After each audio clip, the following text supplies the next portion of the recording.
peuple de Dieu, shalom, shalom, bienvenue au refuge Cité de Vie. Amen. Est-ce que nous pouvons célébrer encore Dieu une fois de plus pour ce moment privilégié que nous avons à passer dans sa présence? Nous lui rendons grâce parce qu'il est véritablement parmi nous. Je lui rends grâce également d'avoir fait de moi ce vase au travers duquel il va parler à son peuple ce matin.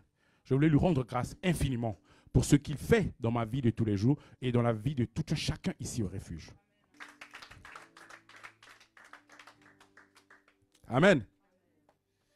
Alors, bien-aimés, ce matin, nous sommes toujours dans la continuité du thème du sujet sur la foi. Nous ne cessons de parler de la foi parce que nous sommes sans ignorer que la foi est l'essence même de la vie d'un enfant de Dieu.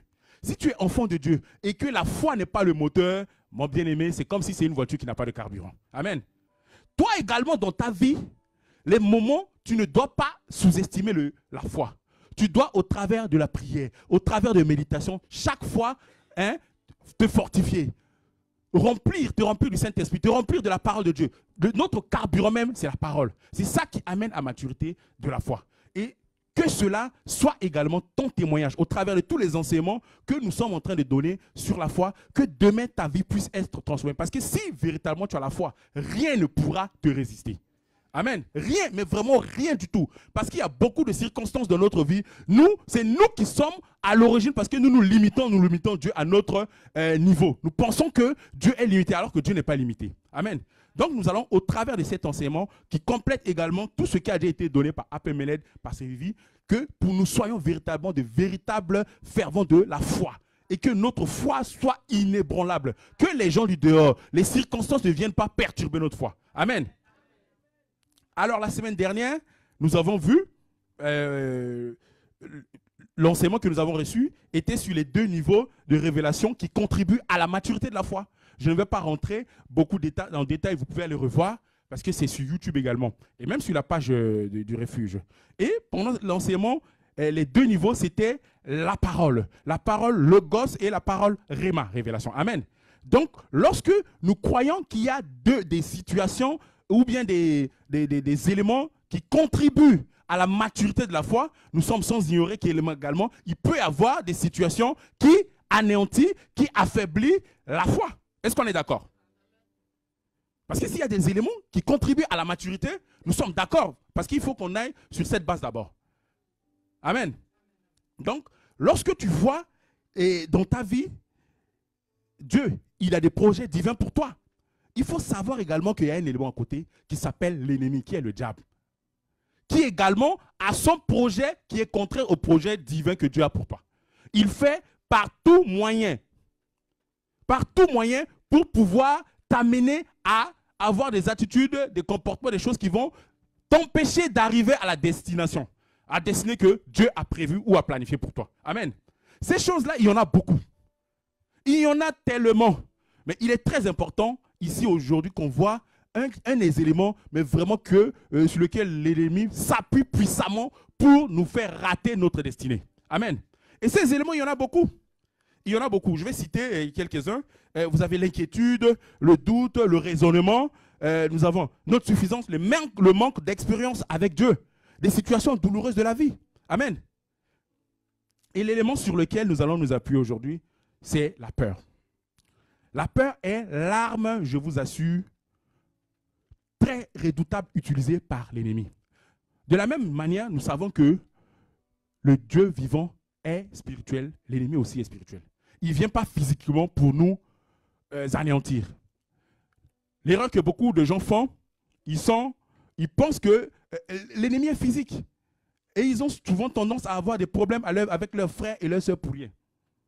Je vous assure que tout est spirituel également. C'est comme ça, l'ennemi vient pour t'insuffler des pensées de peur, des pensées d'inquiétude, des pensées de doute. Lorsque il est possible pour toi de faire quelque chose, il t'insuffle que ce n'est pas possible. Lorsqu'il y a des situations dans ta vie auxquelles tu espères, ou tu aspires, qui est naturellement normal pour toi en tant qu'enfant de Dieu de recevoir, il t'amène à douter. Et lorsqu'il t'amène à douter, mais finalement, c'est ce doute-là qui t'amène à ne pas avoir l'attitude appropriée pour entrer en possession de ce que Dieu a disposé pour toi. Amen. Donc, je ne cesserai de répéter qu'il faut véritablement faire attention à ta foi. Amen. C'est vraiment le fondement, c'est l'essence, c'est la base même. Parce que c'est l'habitude de nous dire que la foi est le bras qui va amener à manifestation ce que Dieu a déjà disposé dans le lieu céleste. Amen. Donc tout est déjà disposé. Mais c'est ta foi qui doit aller prendre et amener. Mais si cette foi-là n'est pas solide, n'est pas mature, mais tu ne pourras pas amener à manifestation ce que Dieu a déjà disposé. Il y a beaucoup de choses que tu devais déjà avoir. Mais c'est ton attitude, c'est le doute, c'est la peur que tu as de faire le pas, de sortir de ta zone de confort, qui fait que les choses tardent. Et ce qui va avoir par la suite, c'est quoi? Ça aura un impact sur ta foi. Tu vas commencer à douter de Dieu. Que non, ça fait tant d'années que je prie, ça fait tant d'années que je fais ceci, mais la manifestation est où? Mon frère, ma soeur, je te dis, c'est cette peur-là et le doute que tu as dans ton cœur qui te freine. Amen. Alors, bien-aimés, nous allons voir aujourd'hui, au long et à large, ce que la peur peut induire et ce que la peur peut avoir comme obstacle dans la vie, dans ta vie ou bien la vie d'un enfant de Dieu en général. La plupart du temps, devant chaque situation, la peur est seulement au centre de nos préoccupations. La peur, on peut dire qu'il y a une peur normale. Lorsque tu es assis comme ça, quelqu'un vient brusquement derrière toi, il te secoue, tu ne t'attendais pas. Mais c'est normal que tu aies peur. C'est normal que tu aies peur. Mais cette peur ne doit pas être une peur de façon continue. C'est une peur spontanée et qui s'efface dès lors que tu es rassuré que non, c'est mon frère Raymond qui était en train de me taquiner. Mais dès lors que tu as une peur dans une situation et cette peur est continue, à chaque fois que tu penses à la situation, à chaque fois que tu penses à la chose, au projet, tu as peur. Mais là, ce n'est pas normal. La question que tu dois te poser, je vais te poser bien évidemment, est-ce que tu es véritablement enfant de Dieu? Vous imaginez une personne dont le papa est roi, le roi des rois, et qui va avoir peur des sujets de ton papa? Ce n'est pas possible. Même si dans le pays, il y a des rébellions, peu importe, mais tu n'auras pas peur. Parce que tu sais que ton père, il a une armée de combien de milliers de personnes, tout ce que vous avez comme arsenal, ceux-là, on va les écraser en une seconde. Amen.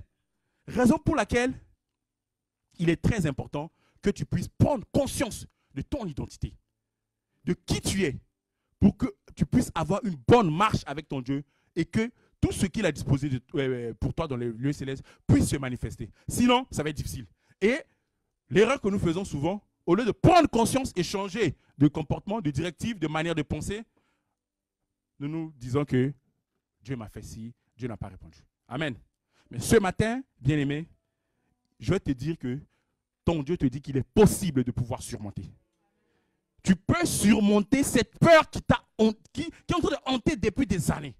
Cette peur qui est en train, à chaque fois on parle du sujet, on dit on prie pour tel sujet, mais on te voit, mais peut-être tu pries pour nous plus que nous tous. Mais en réalité, c'est ta peur qui essaie de te convaincre toi-même que tu n'as pas peur. Mais en réalité, de toi et moi, nous savons que cette chose-là, tu n'as pas confiance. Tu as peur, mais bien aimé, n'aie pas honte. Il ne s'agit pas de ton voisin. Il s'agit de toi. Raison pour laquelle, de cœur à cœur, dispose ton cœur en ce moment à recevoir cette parole. Et que, à l'issue de cette prédication, de cet enseignement, tu puisses sortir différent. Tu étais rentré ici avec tes peurs, tes doutes, tes inquiétudes. Le but, en ce moment, ce n'est pas seulement de venir parce que nous aimons ça. Le but, c'est qu'il y ait véritablement un changement. Transformation de vie. Et Dieu va te parler ce matin pour te dire comment tu dois surmonter, dépasser cette peur et avoir une foi inébranlable. Amen. Alors, nous allons voir dans Matthieu 8, 26, ce que Jésus dit par rapport à la peur. Alors, si nous avons compris tout ce que j'ai énuméré précédemment, le thème d'aujourd'hui, c'est la peur. La peur, un obstacle à ta foi. Amen. Est-ce que nous avons compris? Parce que, comme je l'ai dit, la peur est souvent la préoccupation qui nous empêche dans la réalisation de beaucoup de choses. Et aujourd'hui, nous allons voir comment la surmonter, comment la dépasser pour avoir cette foi inébranlable. Et d'où le thème de ce jour, la peur, un véritable obstacle à ta foi. Amen. Bien-aimés, nous allons voir ce que c'est que la peur. Dans Matthieu 8, verset 26. La Bible déclare, il leur dit, pourquoi avez-vous peur, gens de peu de foi? Alors il se leva, menaça les vents et la mer, et il eut un grand calme. Amen. Donc si nous voyons ici, il dit, pourquoi avez-vous peur? Amen. Et après il dit, gens de peu de foi. Vous voyez? Donc, au travers de cette parole, quand on a peur, ça veut dire qu'on est une personne de peu de foi. Est-ce qu'on saisit? Nous irons également dans Matthieu 14, on va développer plus tard. Matthieu 14, 31. Aussitôt, Jésus étendit la main, le saisit et lui dit, homme de peu de foi, pourquoi as-tu douté? Ici encore, homme de peu de foi, pourquoi as-tu douté? Ça veut dire, lorsque nous doutons d'un projet, de quelque chose auquel est accessible aux enfants de Dieu naturellement, ça veut dire que nous avons peu de foi. Amen. Donc Dieu, il voit le fait d'avoir peur comme une manifestation de peu de foi, de doute, de manque de confiance en lui. Amen. Pour la définition, selon le dictionnaire, du grec, c'est phobos, la définition de la peur. Phobos qui vient du mot primaire, phébomé, être mis dans la crainte. Donc vous avez vu, c'est dit être mis, c'est-à-dire tu es mis dans la crainte, tu es mis dans la peur. Ce mot désigne une émotion incontrôlable de peur dans certaines situations. Une émotion qui accompagne la prise de conscience d'un danger, d'une menace. C'est l'exemple que j'ai donné tout à l'heure.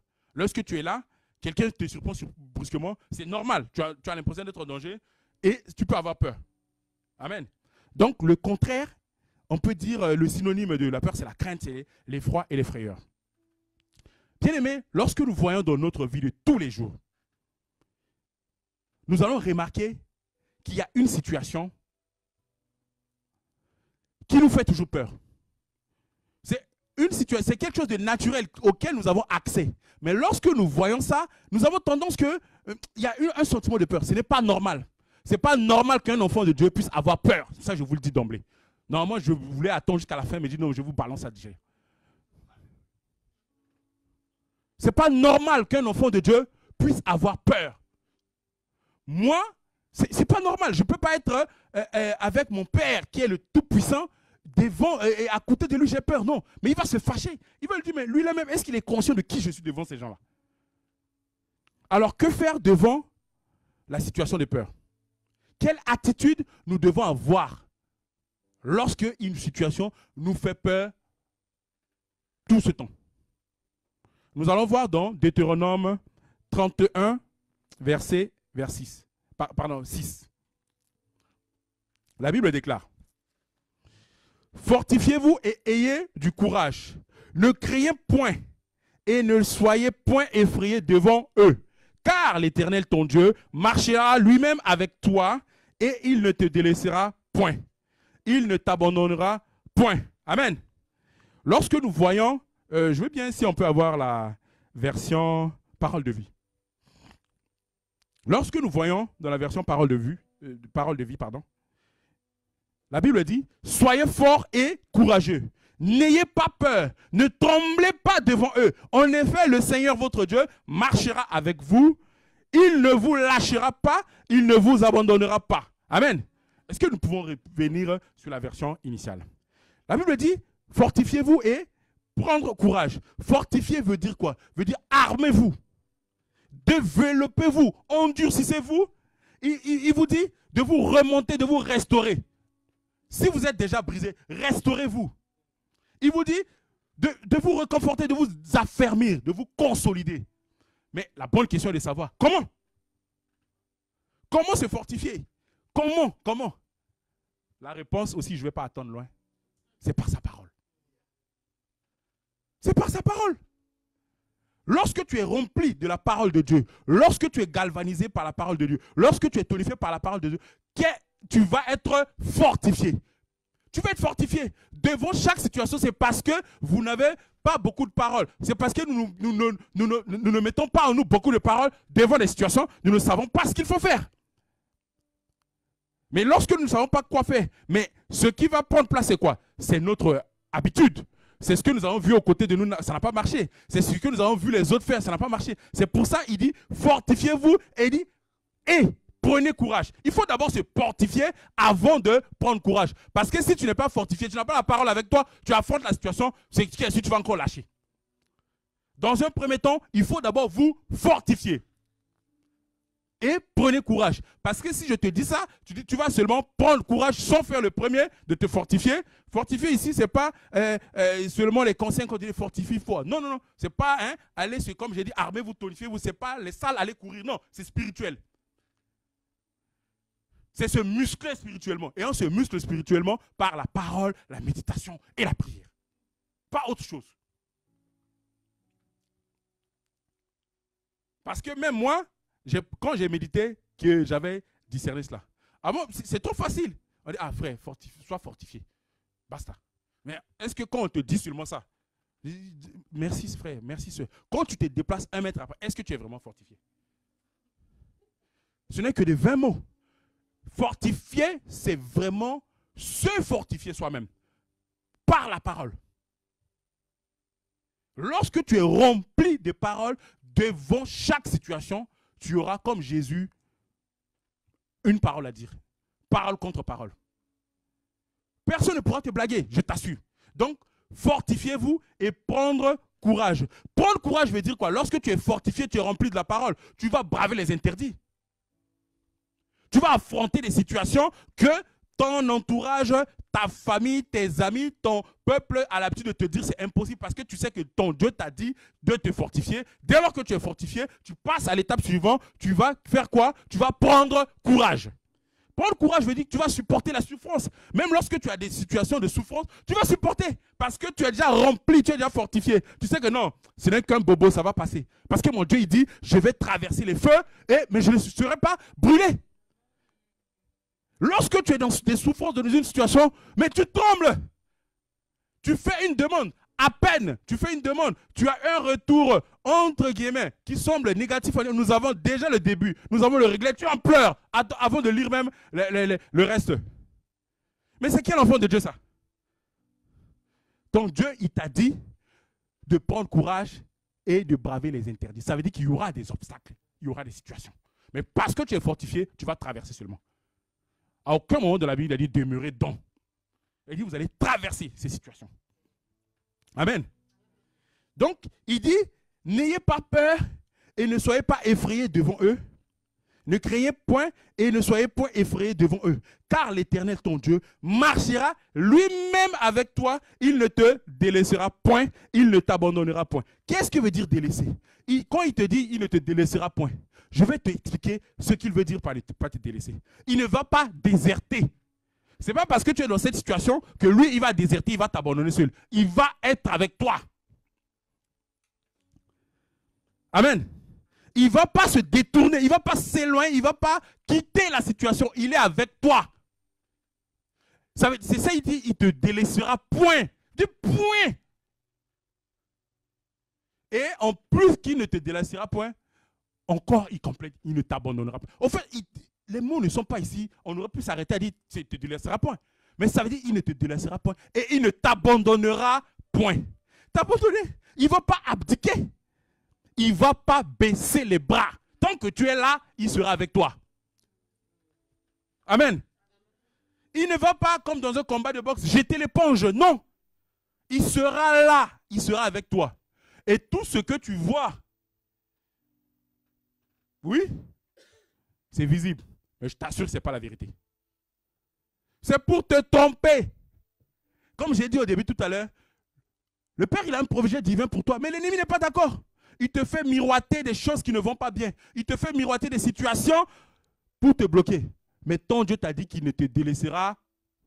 Il ne t'abandonnera. Amen. Rien que ça. En temps normal. On va compléter. On va compléter. Josué 1, 5. Josué 1, 5. Donc ton Dieu ne va pas s'incliner. Il ne va pas t'abandonner. Il ne va pas déposer les armes. Il va continuer avec toi. Amen. Nous allons voir encore dans Josué 1,5.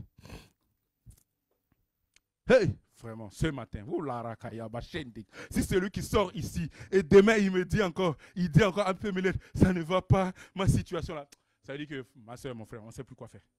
Parce que ce que Dieu a dit, normalement, les 2 premiers versets, on dit bon, au revoir. Parce que c'est fort. Il dit, nul ne tiendra devant toi tant que tu vivras. Je serai avec toi comme j'ai été avec Moïse. C'est Dieu qui parle à Josué. Je ne te délaisserai point, je ne t'abandonnerai point. Amen. Ici aussi, on va voir la version parole de vie. Oh là là. Parole de vie. Vous avez vu? Là-bas, peut-être c'est un français un peu compliqué. Mais là. Pendant toute ta vie, personne ne pourra te résister. Est-ce que tu as entendu ça? Personne. Il dit personne. Là-bas, il a dit nul. Nul veut dire quoi? Rien. Aucun. Zéro. C'est-à-dire le boulevard est là comme ça. Personne ne pourra te résister. Ce n'est pas parce qu'il y a le vent, parce qu'il y a les obstacles. Ils ne sont pas là. Tu vas les traverser. Parfois, ça peut te retarder un peu, mais tu vas passer. Il dit personne ne pourra te résister. Je serai avec toi comme j'ai été avec Moïse. Je ne te délaisserai, je ne te laisserai pas, je ne t'abandonnerai pas. Amen. Ton Dieu ne t'abandonnera pas. Ton Dieu ne t'abandonnera pas. Alors que lorsque tu vois de tels passages, tu dis, ah, mais le diable m'a blagué. Comment il a pu me maintenir dans cette situation de peur? Comment il a pu? Alors, bien aimé, si nous avons lu Deutéronome 31,6, Josué 1,5, qu'est-ce qu'on peut compléter de plus? Qu'est-ce qu'on peut compléter de plus pour justifier la peur que nous avons? Si Dieu te dit, nul ne tiendra devant toi. Il dit, nul ne tiendra devant toi. Amen. Lorsque, une chose très importante, lorsque tu passes ton temps à rester dans la peur, dans la crainte de quelque chose, bien-aimé, tu es en train de méditer cette chose. Cette foi que Dieu t'a donnée pour que tu aies à sa parole, tu es en train de faire ce transfert sur ton doute, sur ta peur, sur ce qui est en train de te préoccuper. C'est un transfert, c'est une autorité que tu es en train de donner à l'ennemi. Bien aimé, il faut faire très attention. Oui, peut-être hier tu ne savais pas, mais aujourd'hui Dieu vient de te parler. Viens tout simplement dans sa présence et reconnaître que Dieu, j'ai compris, j'ai reçu ta parole ce matin. J'ai reçu, j'ai compris. Ce qui me fait peur depuis là, je pense que j'ai pris la décision de ne plus avoir peur. Il y en a beaucoup. On va en citer, ne vous inquiétez pas. Il y en a beaucoup. Chacun sa peur. Chacun en a. Mais bien aimé, je t'assure, ton Dieu ne t'abandonnera pas. Il ne te délaissera pas. Il ne faut pas être focalisé sur ce que l'humain, les gens vont te dire. Que oh, c'est difficile pour toi, c'est déjà tard pour tel projet, tu n'en peux pas. On a vu des situations. Nous avons vu dans la Bible notre maman Sarah. Hein? Nous avons vu dans la Bible. Nous avons vu des situations où on a l'impression que c'est mort. Que c'est fini. Et toi-même, c'est toi encore qui dis, ah moi là même, je ne sais même pas, hein, mon âge qui avance là, ah, j'ai eu 30 ans la semaine dernière là, Dieu fait grâce. Hein. Est-ce que, mais on dit que bon, la moyenne d'âge, j'ai vu sur une étude sur internet là, il faut avoir avant 30 ans avoir son mari. Si on n'a pas son mari avant 30 ans là, c'est compliqué. Hein. Bon, Dieu fait grâce, hein. Mais bon, on attend même. En fait, tu es dans ces... Qui t'a dit ça? Qui t'a blagué, ma soeur? Qui t'a blagué? Qui t'a blagué? Est-ce que c'est... bon, est-ce que tu peux me montrer le verset là et à partir de maintenant, toi et moi, nous allons dire que pour toi c'est tard parce que d'après la parole de Dieu, à tel passage, il a dit à 30 ans, à 35 ans, à 40 ans, à 45 ans, c'est fini. Dis-moi ça et puis nous tous, on va commencer à méditer ça. Parce que si ce n'est pas la parole de Dieu, ma soeur, mon frère, c'est l'ennemi qui est en train de te blaguer, de t'insuffler cet esprit de peur. Parce qu'à chaque fois que tu as ton anniversaire, au lieu de célébrer dans la joie avec tes copines, vous êtes là dans la joie, mais tu célèbres, hein, mais dans ton cœur, oh, encore un an de plus. Oh, encore. Mais, ma soeur, arrêtez ça. Arrêtez ça, arrêtez ça, arrêtez ça. Vous êtes en train de vous moquer de votre Dieu. Il est très fâché. Parce qu'il n'a pas dit ça dans sa parole. Il a dit qu'il a des projets de paix et de bonheur pour ses enfants. Est-ce que c'est un projet de paix et de bonheur pour toi, ça? Donc, arrêtons ces peurs que l'ennemi nous insuffle. Regardons les choses à la lumière de la parole de Dieu. Ne faisons pas les choses parce que l'autre, parce qu'on a vu sur Internet. Bien aimé, les histoires d'Internet de nos jours là même, quelqu'un peut se lever, il fait son histoire, mais Internet, tout le monde dit ce qu'il dit. Mais toi, qu'est-ce que ton Dieu dit? C'est ça qui doit te concerner. Le reste là, ce n'est pas mon affaire. Pour moi, qu'est-ce que mon Dieu dit devant telle situation? Il y a des situations que tu vas voir que c'est impossible. Impossible. On te dit, bon là, il faut tel critère pour que tu sois recruté. Et tout le monde dit ça à toi si tu répètes ça à longueur de jeu. Non. Dieu pourvoira là. C'est parti où? Tu dois t'asseoir sur la parole de Dieu. Et tu proclames les choses. Parce que tu es enfant de Dieu. Et tu es sérieux. Hein? On te voit, on a l'impression que tu es fou. Mais non, mais toi tu es sérieux. Tu dis ce que ton père a dit de dire. Tu ne dis pas la vérité, mais tu dis ce que ton père a dit de dire. La vérité n'est pas la réalité.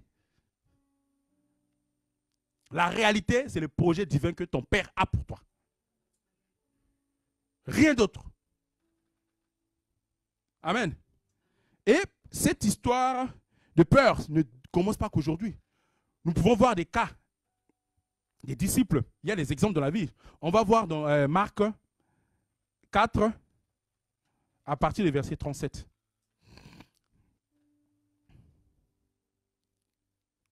Bon, on va aller jusqu'à 40, mais on va quand même survoler.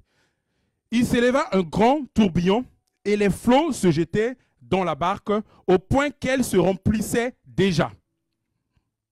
Et lui, il dormait à la poupe sur le coussin. Ils le réveillèrent, il là au pluriel, les disciples le réveillèrent et lui dirent, « Maître, ne t'inquiètes-tu pas de ce que nous périssons ?» Mais la question souvent que je me pose, pardon, assistant, c'est comment est-ce que dans cette situation, Dieu a pu avoir cette tranquillité pour dormir? Oui, la tempête est là. Les gens crient, wow, même les cris là ne l'ont pas réveillé. Nous allons continuer. S'étant réveillé, il menaça le vent et dit à la mer, « Silence, tais-toi » et le vent cessa et il y eut un grand calme. Puis il leur dit, « Pourquoi avez-vous ainsi peur? Comment n'avez-vous point de foi ?» On revient encore sur ce qui a été dit tout à l'heure. Lorsque nous avons peur, Jésus nous dit, pourquoi tu n'as point de foi? Lorsque tu as des doutes, tu as des craintes, tu es en train de manifester clairement que tu n'as pas confiance, tu n'as pas foi. Amen. Verset 41. Ils furent saisis d'une grande frayeur et ils se dirent les uns aux autres, quel est donc celui-ci à qui obéissent même le vent et la mer? Amen. Lorsque nous voyons ce passage, nous avons tendance souvent à voir seulement la peur du vent. Mais lorsque j'ai médité, j'ai compris qu'il y a deux peurs ici. Franchement, oh là là, il y a beaucoup de nous qui sommes encore comme des disciples. Ils ont vu le vent de tourbillon, ils ont eu peur. Ils sont partis appeler Jésus. Jésus est venu, il a arrêté le vent et après il se regarde encore. Il a eu peur parce que Jésus vient d'opérer un miracle aussi. Il y a eu deux peurs ici. Parce que, verset 41, ils furent saisis, parce que quand tu vas au 40, pardon, on va retourner ma soeur. Puis il leur dit, pourquoi? Bon, ça devait être 39 d'abord. C'est-à-dire, quand il a calmé le vent, ils étaient contents. Le vent s'est calmé. Au lieu de dire gloire à Dieu, il a calmé le vent. Regardez la réaction, 41. La réaction est de dire, leur réaction encore, ils furent saisis encore d'une grande frayeur. Et ils se disent les uns aux autres, mais celui-là, c'est qui encore? Même les vents obéissent. C'est pas possible. Donc, ils ont encore peur du miracle que Dieu a fait. Et c'est le cas de beaucoup. C'est le cas de beaucoup. Parce que lorsque nous sommes dans les craintes, nous sommes dans la peur, nous proclamons, nous déclarons, nous appelons Jésus, il nous vient au secours, mais nous voulons que les choses soient dans le schéma que nous avons l'habitude de voir. Parce que j'ai vu mon frère, j'ai vu ma soeur, avant d'arriver à telle situation, il est passé par tel chemin. Je voudrais que demain, lorsque je dois avoir ma situation similaire à elle, il faut que ce soit la même chose. Même Jésus, lorsqu'il faisait les miracles, ouvrait les yeux, il n'a jamais opéré de la même manière. Chacun son histoire, c'est ce que je voulais vous faire savoir. Il ne faut pas parce que tu as vu ton frère, ta soeur, avant d'arriver au point B, il a traversé ici, que toi aussi tu dois traverser ici. Lorsque Dieu veut te contourner à côté ici, tu vas estimer que non, ce n'est pas le bon endroit. J'avais vu la soeur X, le frère X passer tout droit. Pour moi, c'est à droite, à gauche, pourquoi? C'est ça le problème que nous avons. Oui, c'est bien d'identifier, de savoir, aujourd'hui, j'enlève la peur. Mais lorsque Dieu va se réaliser, se manifester dans ta vie, il ne faut pas que tu puisses réagir aussi d'une grande frayeur, comme l'ont fait les disciples. Parce que lorsqu'il se manifeste, il le fait à sa manière et chacun son histoire. La seule chose que toi, tu dois faire, on remonte au début, c'est d'être fortifié, d'être rempli de ta parole. Tu es préparé. Et quelle que soit la situation, tu dis non, c'est mon histoire. Je suis avec mon Dieu, il ne peut pas me faire passer à gauche et lui passe à droite. Il est avec moi, il ne me délaissera jamais, il ne m'abandonnera jamais. Amen. Donc, il ne faut même pas, même lorsque les situations dans lesquelles tu traverses pour arriver au point B semblent humiliantes. Oui, ça peut arriver que tu subisses une humiliation, une situation qui te met dans l'inconfort. Sois seulement dans la joie. Il faut savoir que ça, c'est mon chemin. On a tous vu, on ne va pas revenir dessus, comment Joseph est passé par la prison pour devenir premier ministre. Donc, il va avoir des situations dans ta vie qui semblent pas comme pour la sœur, comme pour la sœur. Pour lui, tu as l'impression que c'est allé trop vite, ça allait facilement. Non, tu ne connais pas sa vie. Ça peut sembler, chacun son problème au fait. C'est comme on vient à l'hôpital. Quand on vient à l'hôpital, tu vas voir des dizaines de personnes comme vous êtes là. Mais est-ce que vous êtes tous venus avec la même pathologie? C'est pas possible. Chacun rentre, il sort avec pour lui. Chacun rentre, il sort avec pour lui. Et c'est le cas également. Il ne faut pas voir la vie des autres pour dire « Ah, lui c'est comme ça, moi aussi ça devait être comme ça. » Ou bien tu dis « Avant, quand j'avais eu telle chose, c'était passé comme ça. Pourquoi cette fois-ci, il y a un changement ?» Tu n'es pas Dieu. Fais-lui confiance tout simplement. Amen. Donc, nous ne pouvons pas dire que nous voulons ressembler à Dieu à tout point de vue et à certaines situations, nous ne voulons pas. De la même manière, Jésus a stoppé le vent. Il t'a communiqué ce pouvoir. C'est encore sa parole, rien d'autre. Et la foi, devant chaque situation, tu peux prendre autorité. Il dit que nous pouvons marcher sur les scorpions et tous les esprits. Il dit tous les esprits. Donc même l'esprit de la peur, tu peux le chasser. L'esprit de timidité, tu peux le chasser. Tout ce qui est esprit qui n'est pas pour la gloire de Dieu, tu as la possibilité, le pouvoir de le chasser. Tu dois tout juste prendre conscience de qui tu es. Tu dois tout simplement te dire, non, je suis enfant de Dieu, je suis dans mon rôle. Un fils ne demande pas l'autorisation d'aller faire son rôle. Amen. Nous allons voir également dans Matthieu 14, verset 25 à 30. Bon, on va sauter également. À la fin de la nuit, à la quatrième veille de la nuit, Jésus alla vers eux et marchant sur la mer. Donc Jésus, il marche sur la mer pour aller vers les disciples. Lorsque les disciples, ils ont vu Jésus marcher et venir, qu'est-ce qu'ils ont fait? Ils ont commencé à trembler. Et c'est là, Pierre, il demande à Jésus, il dit, Maître, si c'est toi, dis-moi. Si c'est toi véritablement, appelle-moi et je viens. Amen. Pierre lui répondit, Seigneur, si c'est toi, ordonne que j'aille vers toi sur les eaux. La suite. Et il dit, viens. Pierre sortit de la barque et marcha sur les eaux pour aller vers Jésus. Amen. Lorsque Pierre, il marche sur les eaux pour aller vers Jésus. Mais, voyant que le vent était fort, il eut peur. Et comme il commençait à s'enfoncer, il s'écria, « Seigneur, sauve-moi » Ici encore, qu'est-ce qu'il a fait? Mais en voyant le vent était fort, il eut peur. Il a commencé à marcher. Mais lorsqu'il a vu le vent, il eut peur et c'est là qu'il a commencé à s'enfoncer. Et c'est la situation de beaucoup d'entre nous. Lorsqu'on lui demandait à Jésus de faire des miracles dans notre vie, lorsqu'il a commencé à permettre, nous commençons à aller vers lui, mais il y a des tempêtes qui viennent. Mais nous devons rester focalisés sur Jésus. Nous devons rester focalisés sur ce que lui, il a dit nous concernant. Le reste là, le vent là, ce n'est pas notre affaire. On va aller directement le rencontrer. Amen. Mais Pierre a eu peur. Et c'est là qu'il a commencé à s'enfoncer. Amen. Et lorsqu'il s'enfonce, on va aller au suivant. Encore. Voilà, il dit, Seigneur, sauve-moi. Aussitôt, Jésus étendit la main, le saisit et lui dit, homme de feu, peu de foi, pourquoi as-tu douté? Encore une fois de plus. Lorsqu'on doute, nous avons peu de foi. Nous manifestons peu de foi. Et la manière dont Jésus est en train de parler, ce n'est pas avec douceur, hein, je vous assure. On est d'accord. Dans cette condition, ce qu'il va faire, il ne va pas te dire, il ne va pas parler avec douceur. C'est de la même manière. Parfois, nous énervons Dieu. Mais oui, notre comportement. Les peurs que nous avons, des peurs injustifiées.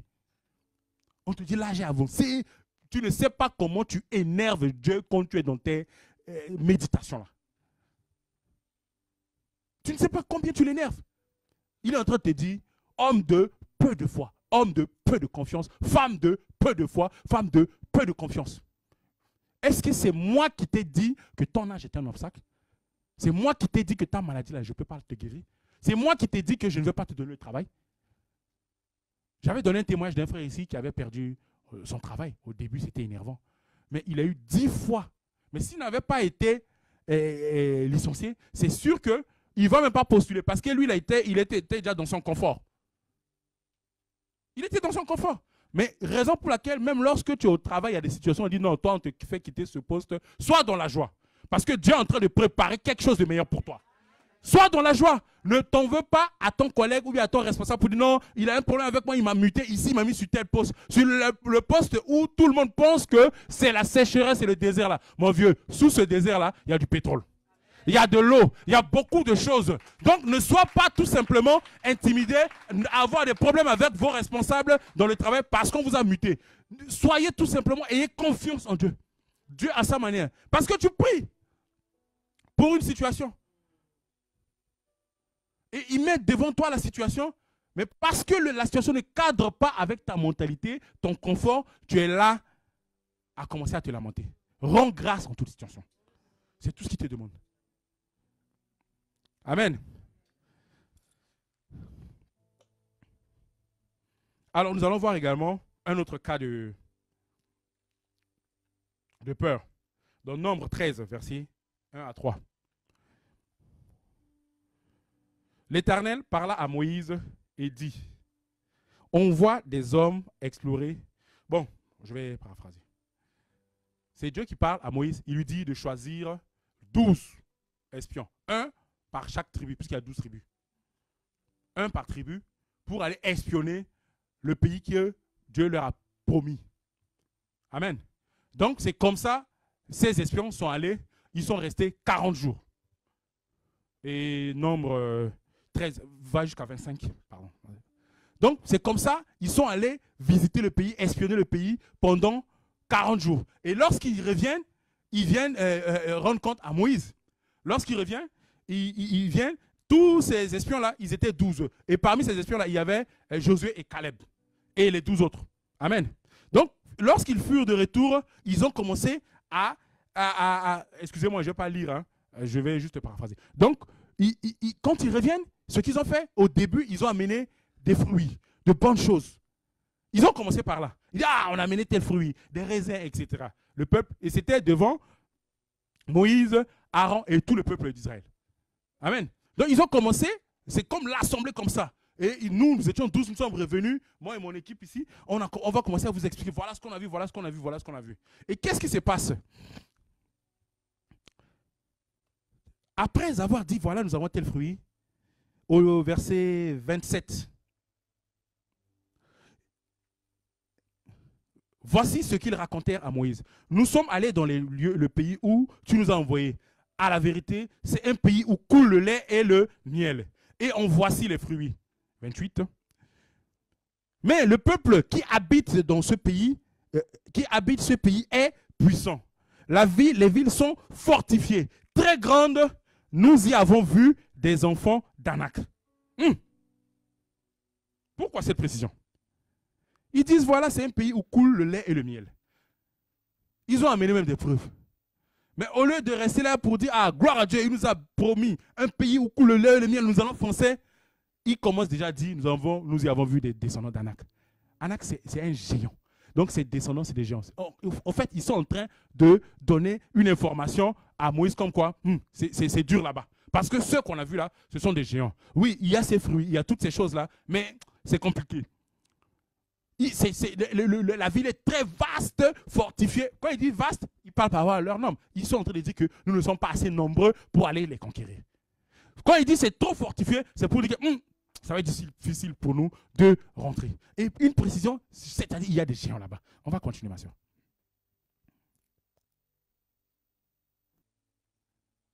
Caleb fit taire le peuple qui murmurait. Parce que lorsqu'ils ont balancé l'information que c'est fortifié, il y a les descendants d'Anak, mais les gens ont commencé à murmurer. Moïse est en train de nous tromper. Il a bien dit que c'est le pays où coule le lait. Il a dit que Dieu lui a dit ceci. Il nous a amenés jusqu'ici et on nous apprend que là-bas, il y a les descendants d'Anak, il y a ceci. Ils ont commencé à s'organiser, à murmurer, à choisir même un responsable qui peut les ramener en Égypte. Vous vous imaginez? Mais c'est ton cas. C'est le cas de beaucoup. Lorsque nous arrivons souvent à une situation, quand on voit en face, la peur nous amène à revenir en arrière. C'est comme ça, il y a beaucoup de rétrogrades souvent. On trouve que la vie à l'église, c'est trop dur, on contrôle trop ma vie, on fait ci, donc moi je préfère retourner à l'église traditionnelle. Là-bas, là, nous on fait ce qu'on veut. On fait ce qu'on veut. Là-bas, à chaque fois, chaque mois, on nous lance des pics. Ce n'est pas des pics. Mon frère, ma soeur, moi je ne connais pas ta vie. C'est Dieu qui te parle. Sûrement, tu vas penser qu'on a parlé de toi à Gérard ou mon frère, c'est Dieu qui est en train de te parler. Je t'assure. Parce que c'est une tendance que souvent beaucoup ont. Non, on a sûrement parlé de moi et c'est pour ça, ils donnent ça comme un exemple. Bien aimé, de la même manière, ces gens-là ont eu peur de l'information qu'on leur a donnée. Heureusement, Caleb est venu stopper pour dire non, on peut y aller. Amen. Caleb a dit, il les a fait taire, il a dit nous pouvons monter. Malgré qu'il a dit que nous pouvons monter, nous pouvons vaincre, ils ont encore insisté pour dire non, ça va être difficile, on ne peut pas. Et qu'est-ce qui s'est passé par la suite? Nous connaissons la suite. Parce que Caleb et Josué ont été convaincants. Et non seulement ils ont été convaincants, ce que j'ai retenu également, Josué et Caleb, ils se sont souvenus de tout le parcours. Voilà, c'est là où je voulais en venir.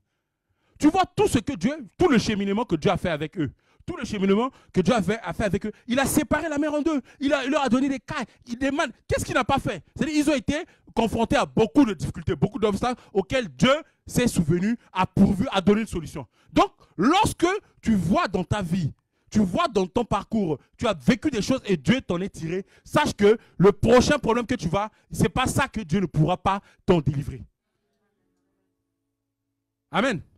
Donc, ces espions-là, et c'est le cas de beaucoup. Tu lui donnes un verre à moitié vide, au lieu de voir la moitié qui est déjà remplie, il va voir les problèmes. Bien aimé, nous devons changer de mentalité. Nous pouvons prendre également le cas d'Élie.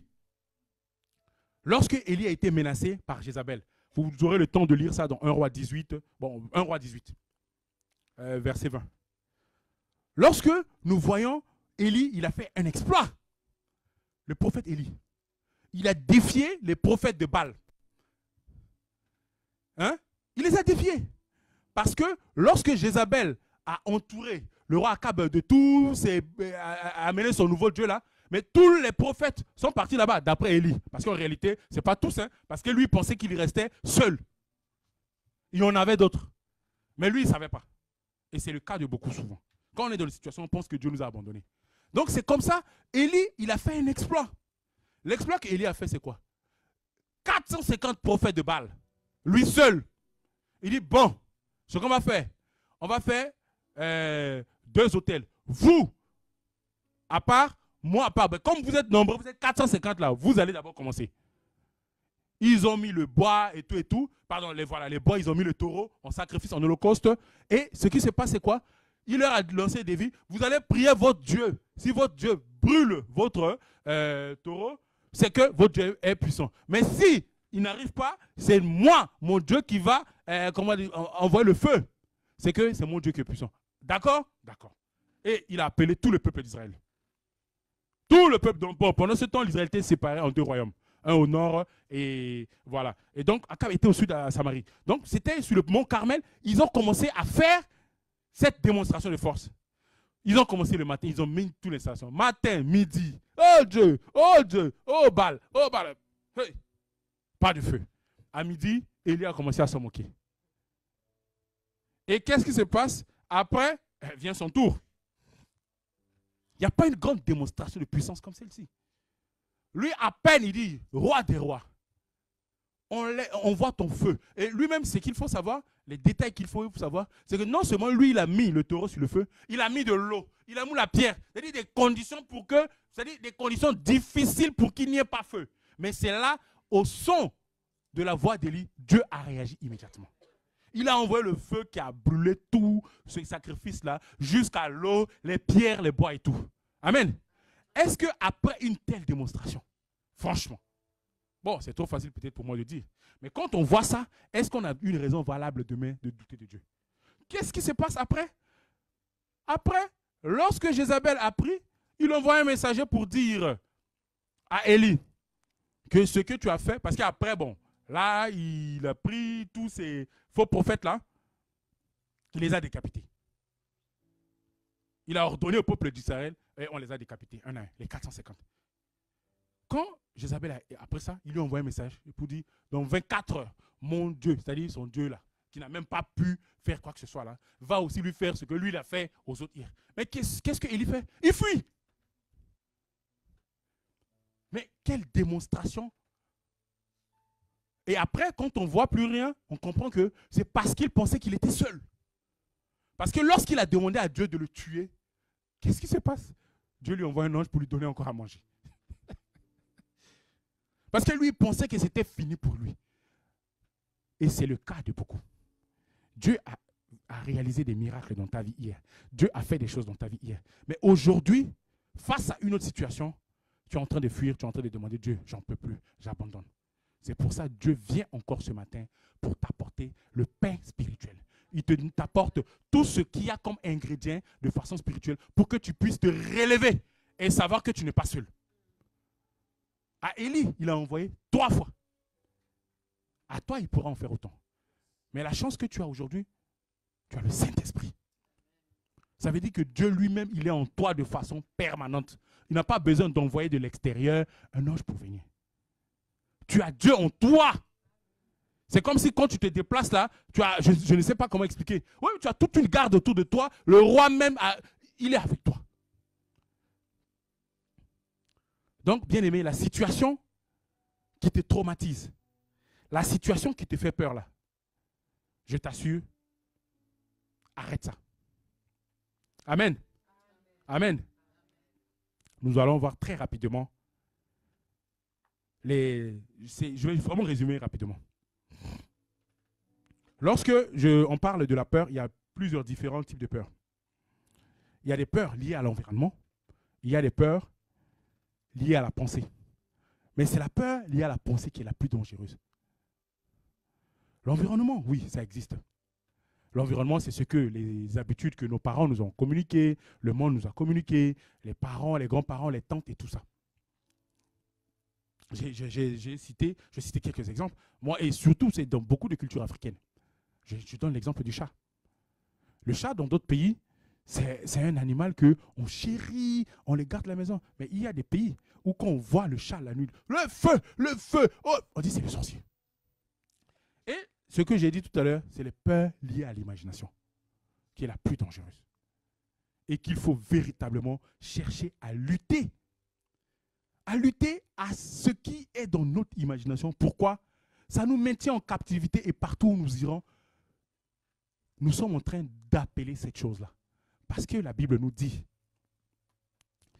dans Job 3, 25, ce que je crains, c'est ce qui m'arrive. Ce que je redoute, c'est ce qui m'atteint. Je n'ai ni tranquillité, oui, on peut y aller. Je n'ai ni tranquillité, ni paix, ni repos, et le trouble s'est emparé de moi. Ici, vous voyez, c'est Job qui parle. Job parle ici de façon honnête. J'ai l'habitude, je vais même vous dire que Job est en train de faire une confession. Parce qu'il faut voir ce que Job a vécu pour comprendre ce qu'il craignait et qu'il est en train de nous dire ce que je crains, c'est ce qui m'atteint, ce que je redoute, c'est ce qui m'atteint. Amen. Lorsque nous voyons qu'est-ce qui est arrivé à Job, nous avons la réponse. Ça veut dire que Job, il avait l'habitude de craindre de perdre ses enfants. Il avait l'habitude de craindre de perdre ses biens. Bien-aimé, qu'est-ce que tu crains en ce moment? Ce que tu crains là, ce dont tu as peur là, ce n'est pas une malédiction, mais c'est la Bible qui le dit. C'est ce qui va t'atteindre. Donc ce que tu as à faire, stop, coupe avec tout ça. C'est la parole de Dieu qui nous le dit. Coupe avec tout ça, tout ce dont tu as peur. Ah, j'ai peur du lendemain, j'ai peur de l'avenir. Est-ce que je vais avoir du travail? Est-ce que je finis mes études là, je vais avoir un bon boulot? Est-ce que je vais me marier? Et même, parfois on se dit, même si je me marie, est-ce que j'aurai un bon mari? Est-ce que mon mari là, il sera tablette de chocolat? Est-ce qu'il sera... Au fait, des petits détails qui amplifient. Mon frère, ma soeur, tu as toutes les qualités requises pour que tu sois marié. Ton Dieu n'a que de projets de paix. Sois en paix. Deuxième passage, s'il te plaît. Maintenant, tu es trouble. Tu n'as ni tranquillité, tu n'as ni paix, tu n'as ni repos. Tu es trouble pour cette situation. Arrête ça. Arrête ça.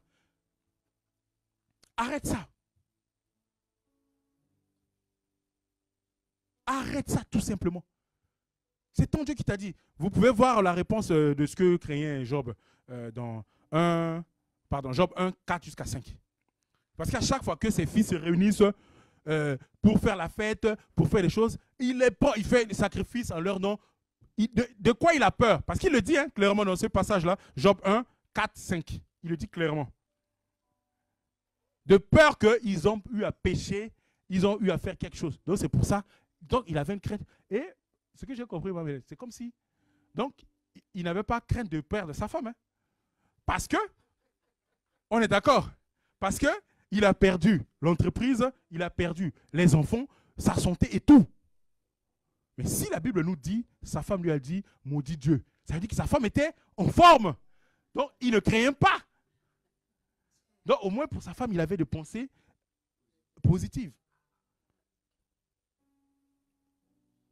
Donc cette angoisse qui vous met en captivité, c'est le moment de vous débarrasser de tout ça. C'est le moment de vous débarrasser de tout ça.